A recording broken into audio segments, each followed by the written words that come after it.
How to prepare for a black swan event. What is a black swan event? It comes from the financial world, actually.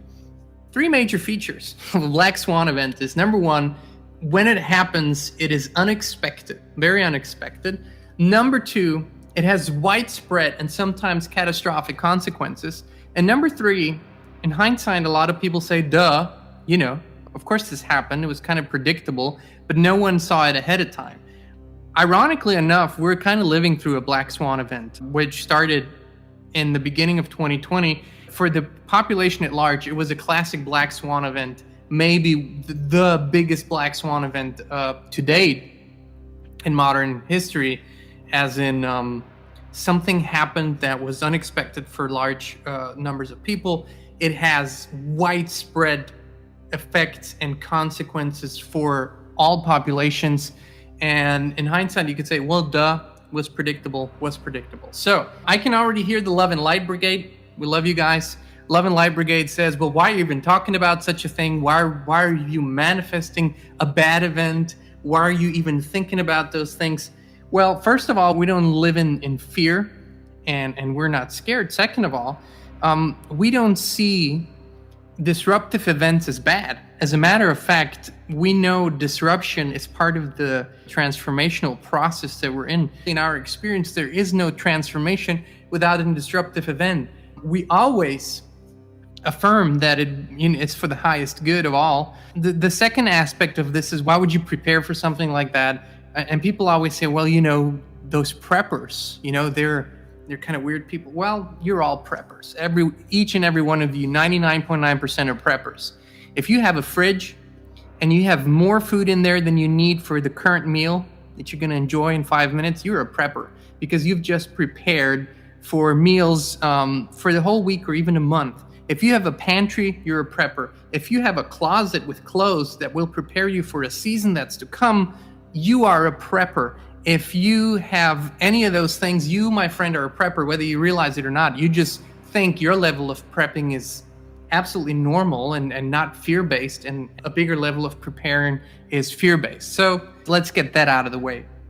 But people are oftentimes so afraid to think about these things that they rather say, oh, nothing bad's going to happen. There will be black swan events. There will be disruptive events in all areas, whether that's a power outage, internet outage, or both at the same time, whether that's some sort of natural event, whether that's some sort of political crisis. I mean, these things are now bound to happen because we're in this time. So let's dive into it. Number 1, one of the things that people don't think about, and to us is the most important thing, is family communication.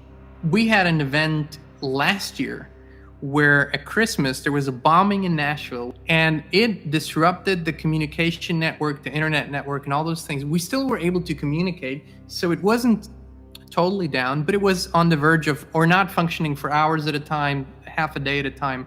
It's important to have a contingency plan for, usually the family spreads out over the day, right? People go to work, people go to school, other activities, so everyone's somewhere.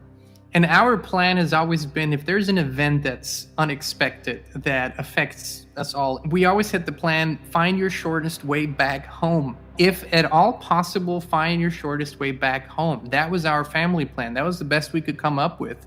We would suggest that you speak with your family members. What happens when communications go down? Power goes out. What happens if the internet goes down and you can't communicate? What is the plan? How do people find each other? Figure that out. Sit down, make a plan. Number 2, no-brainer, essentials, right? The essentials that you need, food, water, again, hygiene products. Look at those bare minimum essentials. At least have 4 weeks, of non-perishable food. What happens when the power goes out? The fridge doesn't work. It's hot, it's cold, whatever. Think about that. And there's wonderful already ready-made stuff. Of course, you can do it yourself, but at least 4 weeks of non-perishable food. Again, sit down, think about essentials that you need. Another thought, power. Is power essential? Do you need a generator? Do you need gas, right? Is there essential trips that you need to make? Take care of other family members, have a few gas cans, maybe, stuff like that. Think it through. Think through what would happen if I was without this for a day, a week, a month. What things can you go without? What things can't you go without? It's all personal preference, right? When it comes to power, how does your heating work? Is there a other source of heating if it's wintertime? 4, do you need medicine? Maybe you're diabetic. Some of those things, it's not a fear-mongering scenario. Supply chain disruptions are already happening large scale. It's just not showing yet on the shelves as much, but they're happening up in the supply chain. So this will trickle down to the shelves in the stores very quickly. It's planned. It's been planned simply and easily. So what are you going to do, right? Are you going to stock up on the essentials that you need or not? That's just a question. Another possibility is gardening. What can you prepare? Do you have a winter garden, a greenhouse? Think about those things too. There's something you want to set up, gives you more independence, gives you more good stuff, more things that you need. Then another thing that might be important is a safe storage for documents, right? Where do you have your most important documents that you need? Is there a place where you can store them, where they're safe from water, safe from fire? Think about those things as well. Essentials, right? Also, when it comes to this, today, a lot of that is stored digitally. So you might have it on your computer, you might have it on some cloud, but do you have it on a hard drive, an external hard drive that you can take anywhere and plug into another system and get whatever you need? For example, right, if you own cryptocurrency, it might be a good idea to have an offline wallet. It has proven very beneficial to people in the past. Something also that's very important, to have some cash on hand. In the past crises, when such events happened, a lot of times it caught people off guard. Everyone's shopping with cards, everyone's just holding up their phone and scan shit. You might need and want some cash on hand, and we would suggest to not have $100 bills, because in situations like that, a piece of bread or whatever might cost you then $100. Have it in small bills, or whatever your currency is, euros or whatever else. Have it in small bills so you can trade and barter and do stuff like that. Of course, there were events in the past where money literally lost its worth because there was such high inflation. In that case, what has always proven to have some worth is gold and silver. Of course, you don't want to have the huge gold bars. You want to have small weights, very small coins or whatever. A long-term thought also, if you have a garden, if you are growing your own food, to preserve the seeds, they're going to purify from year to year to year and get better and better and better. And to have seeds, and it's also something that you can then share if needed.